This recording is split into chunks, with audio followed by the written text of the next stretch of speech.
সহ্য করতে পারছিলাম না, মনে চাইছিল ওই সময় আমি আসি, কিন্তু জানি না একটা নিয়ম কানুন তো আছে যে উনি না নামলে তো আর আমি আসতে পারি না। আসতে নিতেই দেন, উনি যেরকম কথাবার্তা বলছে আমি যদি সেই সময় আসতাম তাহলে মারামারি হইতো না, মারামারি তো অবশ্যই হইতো, তার জন্য আমি আসিনি। এখন হবে বাক যুদ্ধ মুখে মুখে, আর সে সময় তো হইতো মারামারি। বর্তমান মারামারি হইলে তো আবার জেল জরিমানা।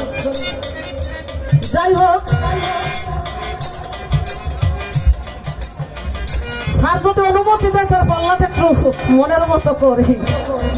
প্রথম এসে উনি বলেছেন আমি অমুক স্কুলের টিচার কবির আলী। ভাই আমার পরিচয় দেওয়ার মতো কিছু নাই, উনি হয়েছে স্কুলের টিচার কবির আলী, আমি নাসিম আক্তার সাথে একেবারে খালি খেলি। আমার কিন্তু পরিচয় দেওয়ার মতো কিছু নাই, আমি এই বাগেরহাটের মেয়ে।